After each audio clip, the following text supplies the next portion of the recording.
아멘. 하나님의 말씀은 로마서 12장 1절부터 2절 말씀이 되겠습니다. 로마서 12장 1절부터 2절 말씀을 자막을 통하여 표신 성경을 통하여 함께 읽도록 하겠습니다.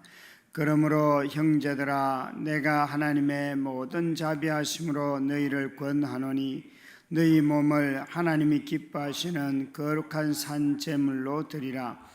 이는 너희가 드릴 영적 예배니라.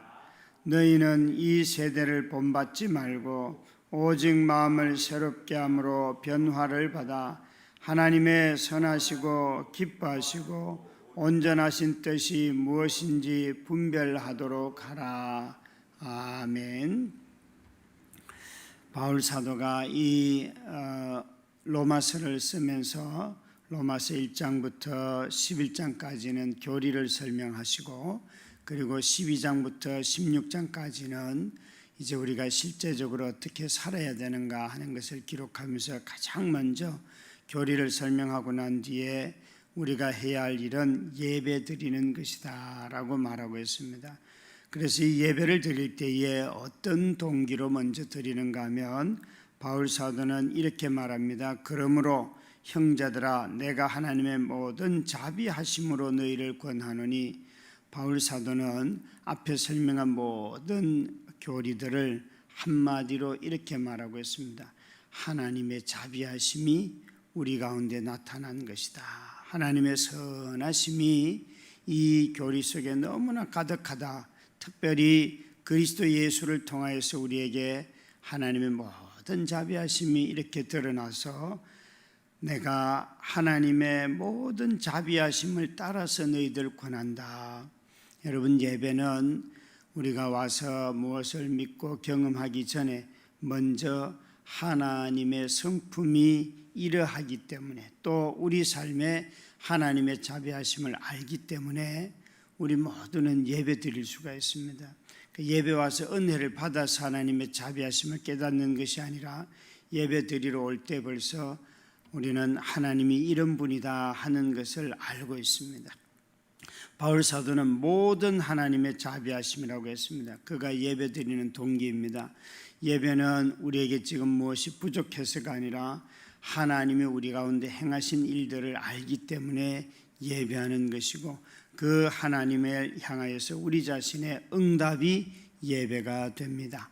그래서 바울 사도는 이런 동기, 하나님의 모든 자비하심을 따라서 자신이 권면을 하며 가장 먼저 예배를 드릴 때에 그 도구, 수단이 뭔가 하면 우리 몸을 하나님이 기뻐하시는 거룩한 산 제물로 드려라. 몸으로 드리는 예배입니다.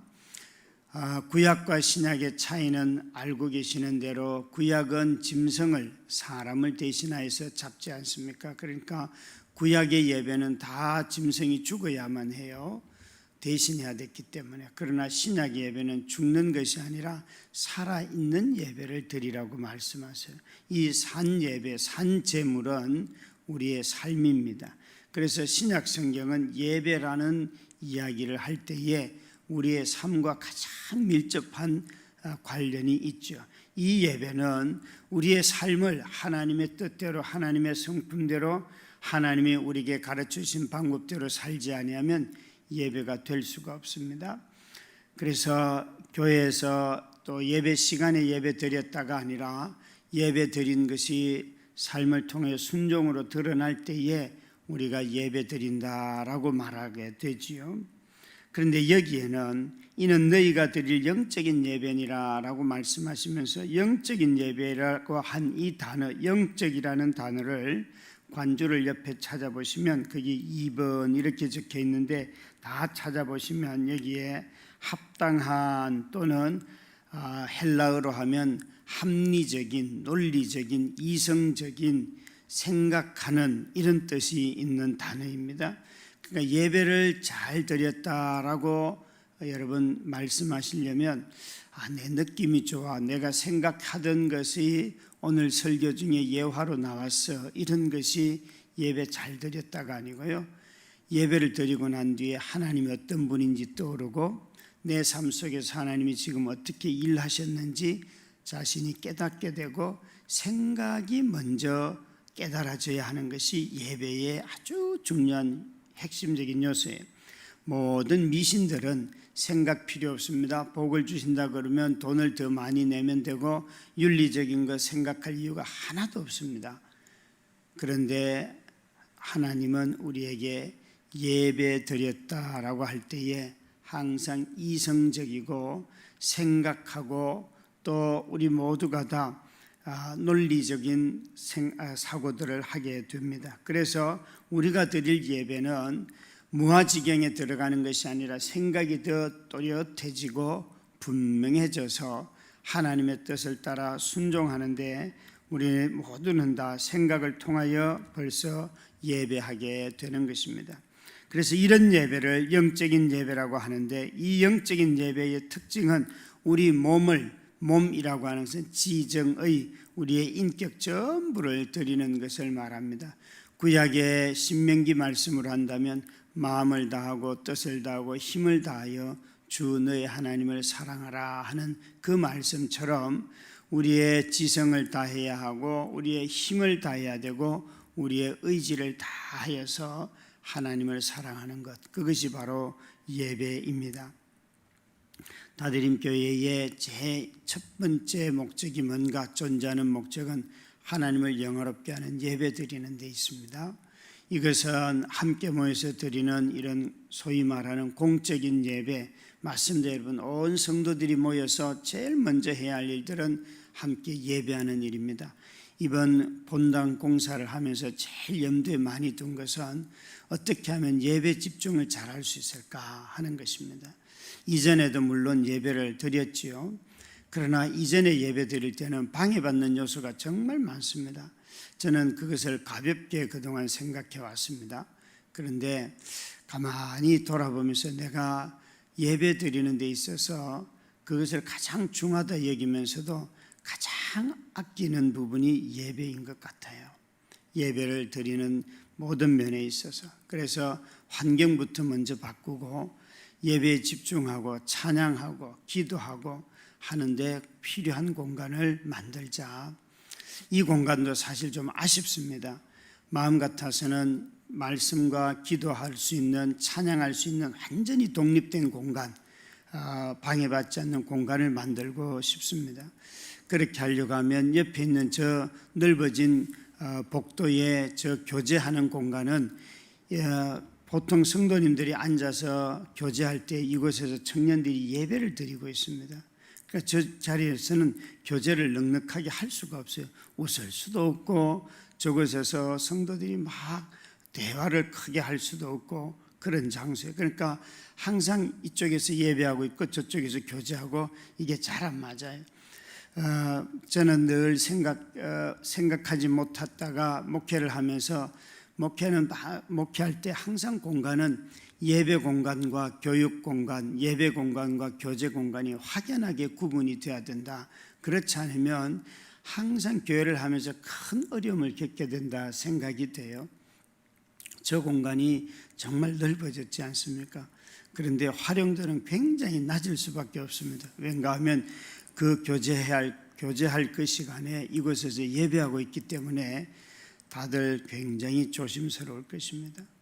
하여간 하나님 앞에 예배하는 데 있어서 온 마음을 다 쏟는데 힘을 쏟아야 하고 바울 사도는 그것을 이렇게 다시 한번 설명을 하고 있습니다. 2절 말씀해 보시면 너희는 이 세대를 본받지 말고, 우리 모두가 다 하나님을 예배할 때 이 세대를 본받지 말고, 구약의 출애굽한 이스라엘 백성들이 가나안 땅에 들어갈 때 너희가 애굽의 풍속도 따르면 안 되고 가나안의 풍속을 따라도 안 되고 바벨론이나 다른 이웃 나라의 풍속을 쫓으면 안 된다. 그 말씀을 지금 이 세대를 본받지 말고, 이 세대는 하나님을 떠난 세대요, 하나님께 심판을 받는 세대입니다. 이런 하나님 없는 세대의 삶을 따라가지 말고 오직 마음을 새롭게 함으로, 여러분 예배가 영적인 예배가 되면 우리가 생각하고 합당하고 또 합리적이고 이성적인 예배라고 하였습니다. 자꾸 여러분 무아지경에 빠지는 것을 어떤 체험했다고 말씀하시면 안 됩니다. 하나님의 말씀을 듣고 말씀을 읽고 혼자 생각하고 묵상하고 이 모든 것이 다 우리 자신이 마음을 새로워진 모습이죠. 그래서 우리 심령의 변화, 마음을 새롭게 함으로 변화를 받아 이 새롭게 되는 것입니다. 내가 새롭게 하는 것이 아니라 성령께서 우리 마음의 생각을 바꾸어 주십니다. 그래서 이 변화된 마음을 가지고 우리는 중생했다, 하나님을 예배한다라고 말씀을 드리는 것이죠.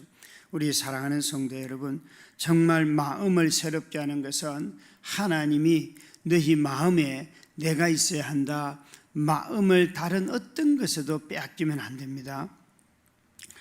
우상숭배의 특징은 마음이 하나님께 다 드려지지 않는 것을 우상숭배라고 합니다.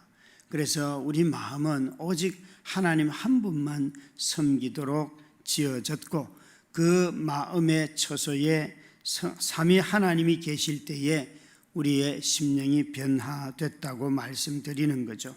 이 마음을 새롭게 함으로 변화를 받아 마음이 새로워져야지 삶의 변화가 일어납니다. 이 삶의 변화는 내면적인 변화가 먼저입니다. 모든 신앙생활은 외면이 변화돼서 내면으로 가는 것이 아니고 내면이 변화돼서 외면적으로 행동으로 나타나는 것입니다. 그래서 자녀들이 어떤 행동을 하지 않을 때에 먼저 그 마음의 변화를 위하여서 기도해야 합니다. 아이들의 행동부터 바꾸려고 하다 보면 무리수가 되게 되죠. 그러나 마음에서 동의하고 마음에서부터 시작이 되면 반드시 변화가 일어납니다. 여기에 마음을 새롭게 함으로 우리의 속사람이 변화를 받아서 그 변화받은 속사람에서 해야 할 일이 뭔가 하면 하나님의 선하시고 기뻐하시고 온전하신 뜻을 무엇인지 분별하는 것입니다. 그러니까 영적인 예배라고 말씀하셨을 때에 영적이라는 단어조차도 합리적이라고 말씀드렸고요. 그리고 이 영적인 예배를 설명한 것도 이 세대를 따라가면 안 되고 마지막에 보면 하나님의 뜻을 분별하는 것입니다. 뜻도 그냥 뜻이 아닙니다.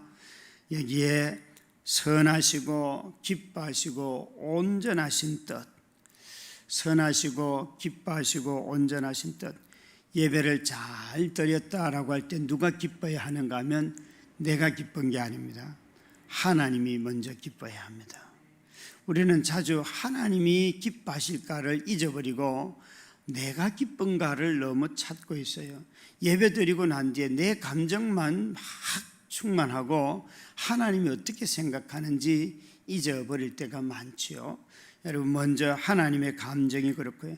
하나님의 선하시고 하나님의 선하심, 무엇이 지극히 선할까? 우리는 끊임없이 오늘 내가 옳다고 생각하고 택하였어도 또 틀릴 수도 있습니다. 모자라는 것일 수도 있습니다. 시간이 지나 보면 알게 되죠.